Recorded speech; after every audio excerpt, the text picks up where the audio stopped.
बिस्मिल्लाहिर्रहमानिर्रहीम। Today's lecture 3 of JavaScript, जिसमें हम एरेज पढ़ेंगे।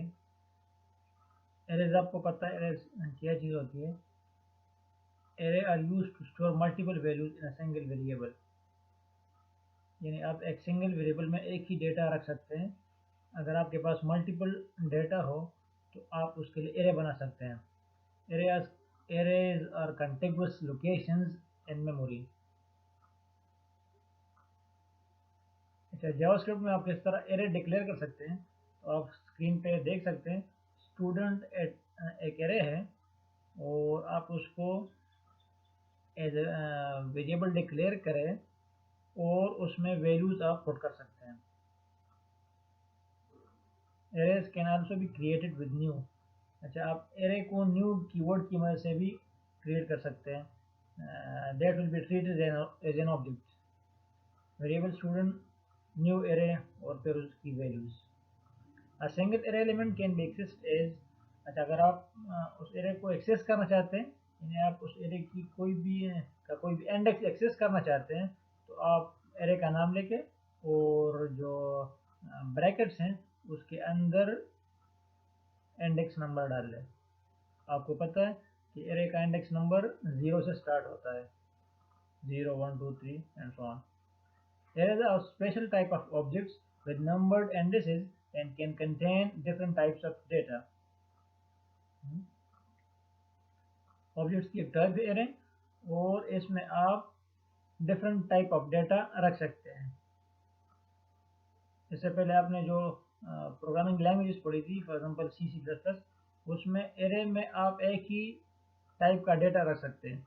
अगर आप कोई एरे डिक्लेयर करते हैं वहाँ पे और उसका टाइप आप इंटीजर रखते हैं, तो उस एरे में आप सिर्फ इंटीजर डेटा रख सकते हैं। अगर फ्लोट डिक्लेयर करते हैं तो उसमें आप सिर्फ फ्लोट रख सकते हैं। जावास्क्रिप्ट में अगर आप एक एरे बनाते हैं तो that is special type of object, और उसमें आप किसी भी टाइप का डेटा रख सकते हैं। जिस तरह आपको नजर आ रहा है एग्जांपल में कि स्टूडेंट का एरे है, स्टूडेंट एरे है जिसमें आप अली, नासिर और फिर 25 फिर 20.45 यानी स्ट्रिंग्स, होल नंबर भी और फ्लोट नंबर भी, आप तीनों टाइप का डेटा एक ही एरे में रख सकते हैं। तो आप देखें एग्जांपल को। सबलाइम में मैं करता हूँ, let me create a paragraph with id test. Now I'm starting a script. तो आप देखें यहाँ पे मैं एक एरे डिक्लेयर कर रहा हूँ, वेरिएबल चलिए स्टूडेंट के नाम से। ब्रैकेट्स के अंदर मैं लिख रहा हूँ फॉर एग्जांपल ए बी, इस तरह 10। अच्छा, ये मेरे पास एक एरे हो गई स्टूडेंट के नाम से जिसके 3 वैल्यूज हैं, एक है ए, एक है बी और एक है 10। तो अब देखिए, इसको मैं डिस्प्ले करना चाहता हूँ तो वही document dot gate element by ID, और यहाँ पे आप आईडी दें उस पैराग्राफ का जहाँ पे आप डिस्प्ले करना चाहते हैं। तो test for example dot inner HTML और यहाँ पे एरे का नाम दें। मैं इसको एग्जीक्यूट कर रहा हूँ क्रोम में।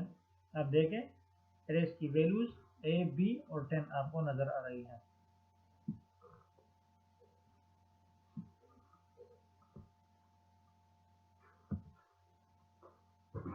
Now these are different properties और मेथड्स जो आप एरेज के साथ यूज कर सकते हैं, जिसमें एक प्रॉपर्टी है लेंथ और बाकी मेथड्स हैं pop, push, shift, unshift.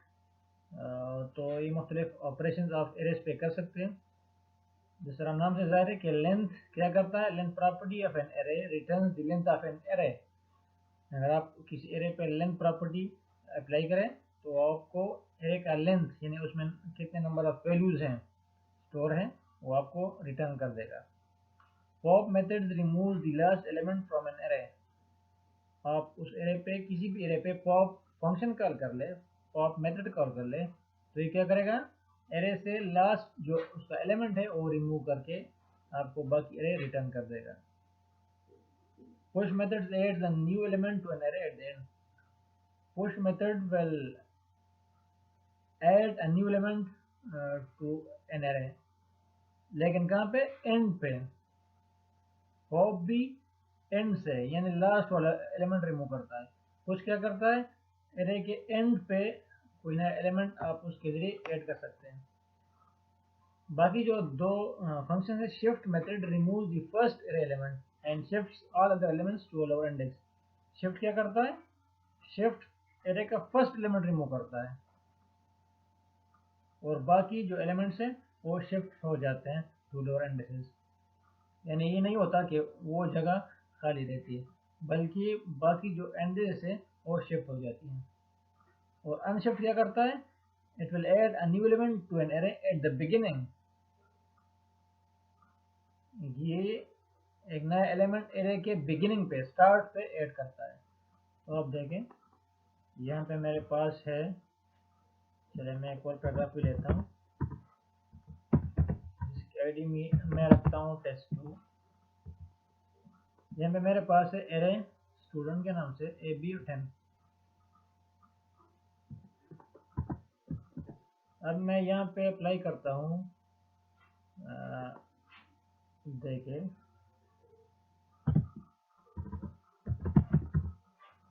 Document dot gate element by ID test2 dot inner html student dot length. मैं चाहता हूँ कि इस एरे का लेंथ मैं फाइंड आउट कर लूँ। तो आप देखें मैं इसको क्रोम में एग्जीक्यूट कर रहा हूँ, तो यहाँ पे 3 दिखाएगा। ये जो फर्स्ट आपको नजर आ रहा है AB10, ये इस सेंटेंस, इस स्टेटमेंट का आउटपुट है, और ये जो नीचे वाला 3 है ये स्टेटमेंट का आउटपुट है। यानी length of the array return हो गया।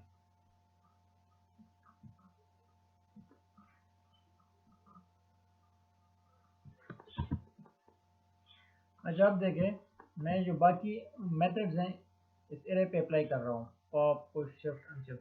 तो सबसे पहले पॉप अप्लाई करता हूँ, देखें स्टूडेंट डॉट पॉप अप्लाई करता हूँ और फिर इसी स्टूडेंट को मैं डिस्प्ले कर रहा हूँ। अब देखें, अब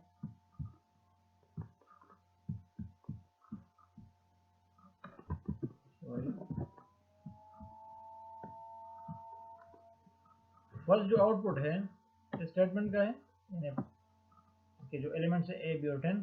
फिर मैंने इस पे पॉप मेथड कॉल किया इस एरे पे, उसके बाद मैंने दोबारा इस एरे को आउटपुट कर दिया। तो पॉप ने क्या कर दिया, pop removes the last element from an array. तो इसने जो लास्ट एलिमेंट है 10 वो रिमूव कर दिया। इस तरह पुश क्या करता है, push will add a new element at the end of the array. अब देखें मैं चाहता हूँ कि AB10 जो एरे है उसके एंड पे एक और वैल्यू मैं ऐड कर दूँ। तो अब देखिए 15, तो it will add 15 to the end of the array, AB10 और 15। अगर कोई स्ट्रिंग वगैरह करता हूँ तो उसको डबल कोट्स में रख दें और अब देखें AB10 है। इसी तरह shift method removes the first array element and shifts all other elements to a lower index। shift क्या करता है, फर्स्ट एलिमेंट रिमूव करता है। अगर मैं यहाँ पे shift कॉल कर दूँ, shift, अब देखें AB और 10, AB10, तो इस A जो फर्स्ट इंडेक्स पे यानी 0 इंडेक्स पे जो वैल्यू पड़ी है वो रिमूव हो गई। इसी तरह अनशिफ्ट,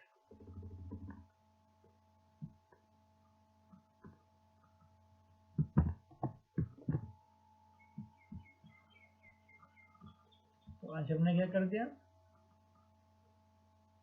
28 कर दिया beginning. Okay, another method is splice. Splice method can be used to add new items to an array.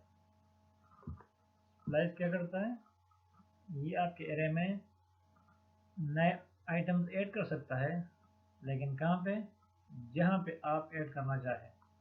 आप देखिए array है स्टूडेंट अली नासिर अबू बकर, तो आप देखें यहाँ पे मैं स्प्लाइस को कॉल कर रहा हूँ, स्टूडेंट डॉट स्प्लाइस, तो 1 0 जवाद यासर।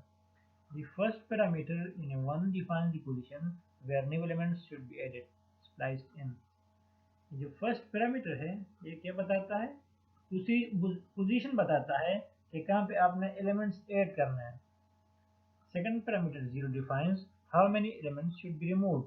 जो सेकंड पैरामीटर यहाँ पे 0 है, इसका मतलब क्या है, इसका मतलब यह है कि आप उसी लोकेशन से, यानी फर्स्ट पैरामीटर में जो लोकेशन बताई गई है उसी लोकेशन से कितने आइटम्स रिमूव करना चाहते हैं। The rest of the parameters define the new elements to be added। जो बाकी पैरामीटर जितने भी हैं ये वही एलिमेंट्स हैं जो आप ऐड करना चाहते हैं।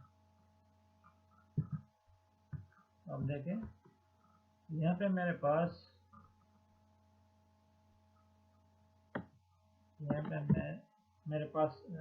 वही ए है, ए बी और 10, इसी पे मैं स्प्लाइस यूज करता हूँ, स्प्लाइस। तो आप देखें यहाँ पे मैं चाहता हूँ कि 0 लोकेशन पे ऐड हो और 0 एलिमेंट्स रिमूव हो, और क्या ऐड हो, चले खान। तो आप देखें 0 लोकेशन पे खान, फिर ए बी 10 बाकी जो एलिमेंट्स हैं। इस तरह का एक और मैं करता हूँ, फॉर एग्जाम्पल 80। तो अब देखें खान 80 ए बी 10। इसी तरह अगर मैं चाहता हूँ कि थर्ड लोकेशन पे हो, यानी ए बी 10 0 1 2, तो उसके बाद लोकेशन पे हो, तो आप देखें ए बी 10 खान 80। इस तरह अगर आप चाहते हैं कि 0 पे हो, 0 पे ये ऐड हो लेकिन एक आइटम रिमूव भी कर दें, तो आप देखें खान 80 बी और 10, ए को रिमूव कर दिया, ए जो 0 पे था वो आइटम रिमूव कर दिया। तो यहाँ पे लिखा है splice can be used to remove elements from the array. इस फंक्शन को आप एलिमेंट्स रिमूव करने के लिए यूज कर सकते हैं। किस तरह, जस्ट 2 पैरामीटर पास कर दें 1 1, यानी जहाँ से आप रिमूव करना चाहते हैं और कितने आप एलिमेंट्स आप रिमूव करना चाहते हैं, तो ये 2 पैरामीटर भेज दें। फॉर एग्जांपल इस तरह 0 नंबर लोकेशन पे आप 0 नंबर लोकेशन से आप रिमूव करना चाहते हैं और कितने एलिमेंट्स, एक एलिमेंट। तो आप देखिए 0 मैंने दे दिया, तो it will remove A from your array. इस तरह एक और मेथड है concat that creates a new array by concatenating two arrays। यानी आपके पास अगर 2 एरेज हों तो आप ये फंक्शन कॉल करके उन दोनों एरेज को कॉन्केट कर सकते हैं। फॉर एग्जांपल में देखें मेरे पास एक एरे है, वही स्टूडेंट ए बी और 10। यहाँ पे मैं क्या करता हूँ और एरे लेता हूँ, वेरिएबल सपोज एरे 1, और उसमें वैल्यूज हैं 5 6। अब मैं इन दोनों एरेज को कॉन्केट करके एक थर्ड एरे में डालना चाहता हूँ, वेरिएबल एरे 2। तो अब देखिए स्टूडेंट डॉट कॉन्केट और एरे 1 को पैरामीटर में डाल दें। अच्छा, अब इस एरे 2 को डिस्प्ले कर दें। तो अब देखिए मेरे पास एरे है, first array A B 10, second में 5 6, तो दोनों कॉन्केट हो गए ए बी 10 5 6, दोनों वैल्यूज एक एरे में आ गई। एरे 2 में।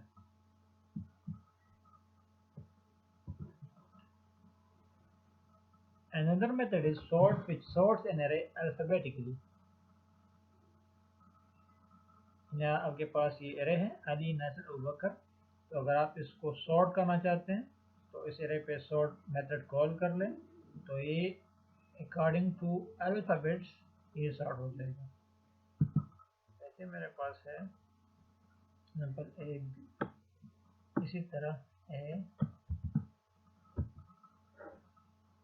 एस सी डी और सी, इसको ख़त्म कर दें, इसको भी ख़त्म कर दें। अच्छा अब देखें स्टूडेंट सॉर्ट और स्टूडेंट को दोबारा डिस्प्ले कर दें। तो अब देखें ये जो आपका फर्स्ट, चले देखें टेस्ट जो ये फर्स्ट पैराग्राफ में है ASDC और टेस्ट 2 में है स्टूडेंट। देखें ASDC तो सॉर्ट हो गया, ये बन जाएगा ACDS। इस तरह reverse method reverse elements in array, ये आपके पास ये एरे है ASDC, अगर इस पे रिवर्स मेथड कॉल कर ले रिवर्स, तो ये क्या करेगा, देखें ASDC तो CDSA रिवर्स साइड से ये नंबर्स ये वैल्यूज आपको आउटपुट में दिखाई दे रहे हैं। If you have an array that contains only numbers, तो वहाँ पे सॉर्टिंग किस तरह होगी, तो देखें यहाँ पे असेंडिंग के लिए ये कोडिंग लिखी गई है। यहाँ पे आप देखें पॉइंट्स एक एरे है जिसमें नंबर है 40, 100, 1, 5, 25, 10, इसको पहले स्टेटमेंट में शो किया गया है। फिर एक फंक्शन कॉल है, तो फंक्शन के अंदर क्या है, माई फंक्शन, उसके अंदर है इसी पॉइंट एरे पे सॉर्ट मेथड कॉल हो रहा है, तो पॉइंट डॉट सॉर्ट उसके अंदर एक वो एनॉनिमस फंक्शन है। एनॉनिमस फंक्शन हम पढ़ेंगे आगे चलकर, ऐसा फंक्शन जिसका कोई नाम ना हो। तो उस एनॉनिमस फंक्शन को मैं दो वेरिएबल एज ए पैरामीटर भेज रहा हूँ ए बी, और ये फंक्शन रिटर्न कर रहा है रिटर्न a माइनस बी।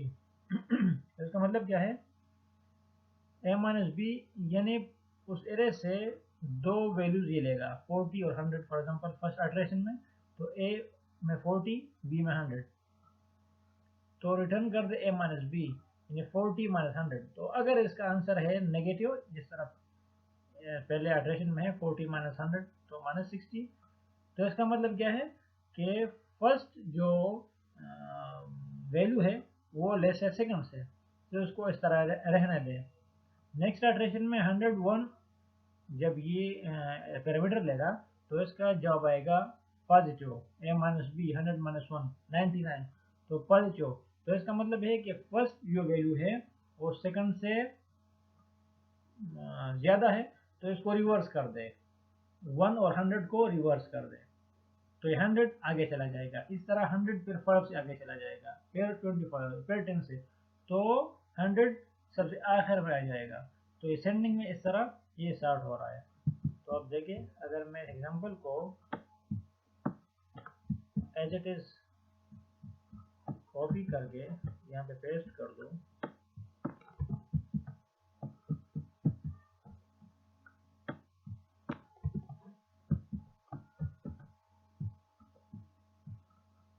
तो आप देखें जो नॉर्मल एरे है 40, 100, 1, 5, 25, 10, तो ये स्टार्ट होके ये बन जाएगी 1, 5, 10, 25, 40, 100 असेंडिंग ऑर्डर में।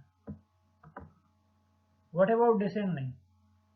डिसेंडिंग में किस तरह काम करेगा? वही एरे है, पॉइंट्स, वही फंक्शन है, सॉर्ट मैं कॉल कर रहा हूँ, और उसी तरह उस फंक्शन को मैं दो पैरामीटर भेज रहा हूँ, ए बी।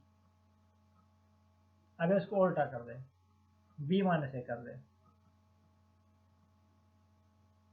डिसेंडिंग के लिए ए माइनस बी, डिसेंडिंग के लिए बी माइनस ए कर दे, तो ये डिसेंडिंग ऑर्डर में ये एरे स्टार्ट हो जाएगा। देखिए ए माइनस बी और डिसेंडिंग के लिए बी माइनस ए कर दे, तो अब देखें ये डिसेंडिंग में स्टार्ट हो जाएगी। 140, 25, 10, 5, 1। Okay, this was all about arrays. आप किस तरह डिक्लेयर करते हैं, किस तरह यूज़ करते हैं, या मुख्तलिफ मेथड्स, किस तरह सॉर्ट करते हैं। Now come to the objects. Objects are variable that can contain many values. एक ऑब्जेक्ट वेरिएबल की तरह ऑब्जेक्ट बना सकते हैं, लेकिन ऑब्जेक्ट में फिर पेयर्स होते हैं, नेम वैल्यू पेयर्स, जिनको हम कहते हैं प्रॉपर्टीज। अब एग्जांपल को देखें, स्टूडेंट मेरे पास एक ऑब्जेक्ट है यहाँ पे, तो यहाँ पे मुख्तलिफ प्रॉपर्टीज अवेलेबल है, नेम वैल्यू पेयर्स। ये फर्स्ट नेम है उस प्रॉपर्टी का, और अहमद उसकी वैल्यू है। इस तरह लास्ट नेम है प्रॉपर्टी का, और खान उसकी वैल्यू है। ऐसा age name 20 value, department name ऐसी उसकी वैल्यू। तो ये मुख्तलिफ आप प्रॉपर्टीज बना सकते हैं ऑब्जेक्ट के अंदर। अच्छा, इन प्रॉपर्टीज को आप एक्सेस किस तरह करते हैं? तो नीचे एग्जांपल में गिवन है कि student dot first name, object का नाम लेके डॉट ऑपरेटर डाल ले, और फिर उसके बाद प्रॉपर्टी का नाम लेके, या दूसरा तरीका स्टूडेंट और फिर ब्रैकेट्स के अंदर डबल कोट्स के अंदर प्रॉपर्टी का नाम, स्टूडेंट फर्स्ट नेम। तो इस तरह आप प्रॉपर्टीज को एक्सेस कर सकते हैं। देखिए एग्जांपल को, फॉर एग्जांपल मेरे पास है HTML, यह मैं एक पैराग्राफ ले रहा हूँ, शो आउटपुट, आईडी ले रहा हूँ टेस्ट, यहाँ पे मैं स्टार्ट कर रहा हूँ स्क्रिप्ट। तो स्क्रिप्ट के अंदर देखिए एक वेरिएबल ले रहा हूँ, फॉर एग्जांपल स्टूडेंट,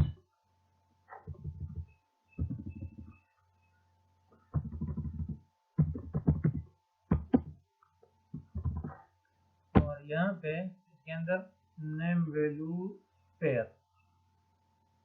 तो फॉर एग्जांपल नेम है मेरे पास, उसकी वैल्यू है इस तरह। अब देखें प्रॉपर्टी का नाम और कॉलन, फिर उसके बाद अगर स्ट्रिंग हो तो डबल कोट्स के अंदर या सिंगल कोट्स के अंदर, अगर नंबर हो तो डायरेक्ट आप लेके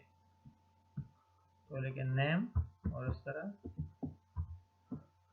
प्रॉपर्टी की वैल्यू, फॉर एग्जांपल अली, फिर लेट्स सपोज GPA, तो उसकी वैल्यू फॉर एग्जांपल 3.5,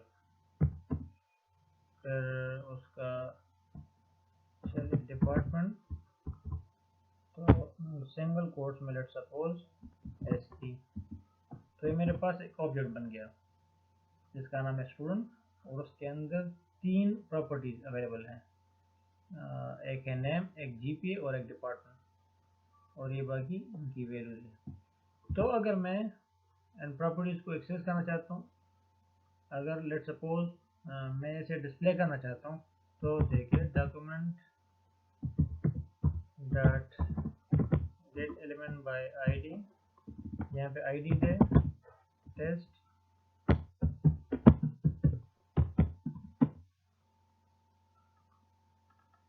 अब यहाँ पे देखें स्टूडेंट डॉट प्रॉपर्टी का नाम, फॉर एग्जांपल मैं नेम प्रॉपर्टी डिस्प्ले करना चाहता हूँ, तो नेम अली। अगर मैं चाहता हूँ कि GPA को मैं एक्सेस करूँ, GPA को मैं आउटपुट कर दूँ, तो देखें 3.5 सही। उसके बाद है ये तो प्रॉपर्टीज हो गई। उसके बाद है मेथड्स।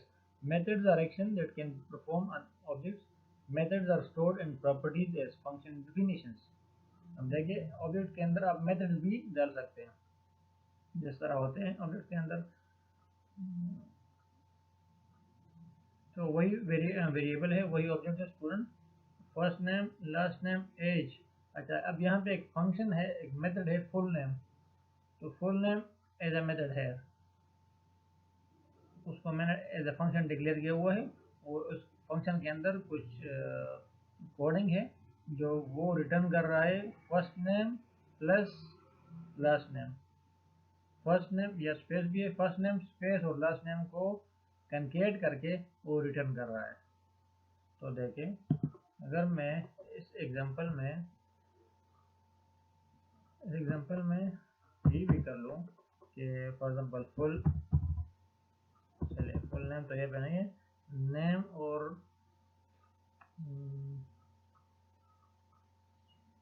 क्या कर लूँ, अगर मैं इसको कर लूँ इस तरह, फर्स्ट नेम और यहाँ पे लास्ट नेम कर दो, तो यहाँ पे मेरे पास आ जाएगा full name, for example full name. तो यहाँ पे देखिए फंक्शन डिक्लेयर कर दे और फंक्शन की बॉडी में लिखे for example written first name plus last name. तो अब मैं इसको फॉर एग्जांपल ये कर रहा हूँ कि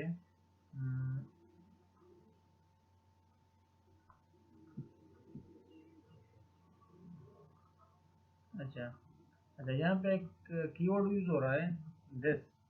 तो यहाँ पे आपने दिस लिखना है, दिस कीवर्ड डालना है, this. We will discuss later about this, लेकिन अभी तक आप ये जान लें कि दिस एक कीवर्ड है जो कि ये पॉइंट आउट करता है इसी ब्लॉक को, जिस ब्लॉक पे आप काम कर रहे हैं उसी ब्लॉक को ये कीवर्ड पॉइंट कर रहा है। यानी दिस यहाँ पे इसी ऑब्जेक्ट के अंदर दिस डॉट फर्स्ट नेम का मतलब है इसी ऑब्जेक्ट के अंदर जो फर्स्ट नेम है, दिस डॉट लास्ट नेम का मतलब है कि इसी ऑब्जेक्ट के अंदर इस ब्लॉक के अंदर जो फर्स्ट नेम और लास्ट नेम अवेलेबल है उसी को वो पॉइंट आउट कर रहा है। Let me display this full name. अब देखिए यहाँ पे इस जीपे के बजाय मैं फुल नेम डिस्प्ले कर रहा हूँ, फुल नेम। तो एज अ फंक्शन ट्रीट होगा फुल नेम। तो क्या होगा, फुल नेम क्या रिटर्न होगा, फुल नेम कॉल होगा और फुल नेम के अंदर फंक्शन के अंदर क्या कोडिंग है, return this dot first name plus this dot first name और लास्ट नेम दोनों को कंकेट करके और रिटर्न करके आपको डिस्प्ले कर देगा। तो देखें एग्जाम्पल, अगर मैं आउटपुट कर दूँ तो अली खान, फर्स्ट नेम अली और लास्ट नेम खान, इन दोनों को कंकेट करके आपको रिटर्न कर दिया गया है। तो ऑब्जेक्ट्स के अंदर आप प्रॉपर्टीज डिक्लेयर कर सकते हैं और साथ ही आप मेथड्स भी डिक्लेयर कर सकते हैं। मेथड से आप कोई भी काम ले सकते हैं। फॉर एग्जांपल आप देखें, इस फुल नेम के बजाय मेरे पास कोई और फंक्शन है जो कि मेरे लिए कैलकुलेशन कर रहा है।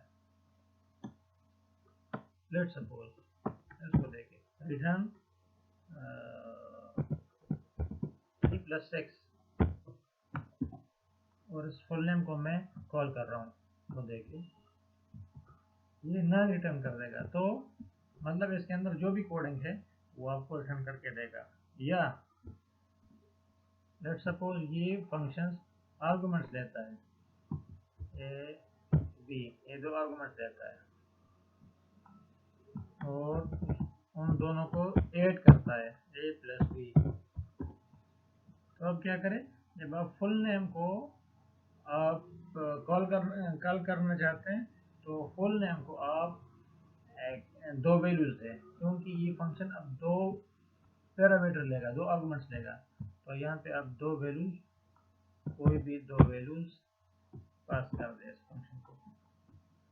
तो अब मैं इसको एग्जीक्यूट कर रहा हूँ, देखें इट विल रिटर्न 8, क्योंकि मैंने 1 और 7 दो वैल्यूज़ पास की हैं, तो दोनों वैल्यूज़ फंक्शन के ए बी पैरामीटर में वेरिएबल में स्टोर हो जाएंगी और वो रिटर्न करता है ए प्लस बी, दोनों को ऐड करके आपको वैल्यू रिटर्न करता है। तो कहने का मतलब ये है कि स्टूडेंट ऑब्जेक्ट में या किसी भी ऑब्जेक्ट में आप प्रॉपर्टी के साथ साथ मेथड्स भी लिख सकते हैं, और मेथड्स के अंदर आप जो भी कोडिंग करना चाहे आप कर सकते हैं।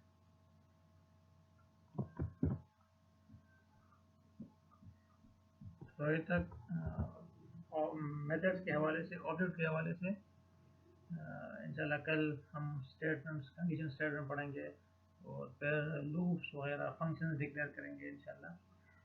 तब तक के लिए इजाज़त चाहता हूँ। अल्लाह हाफ़िज़।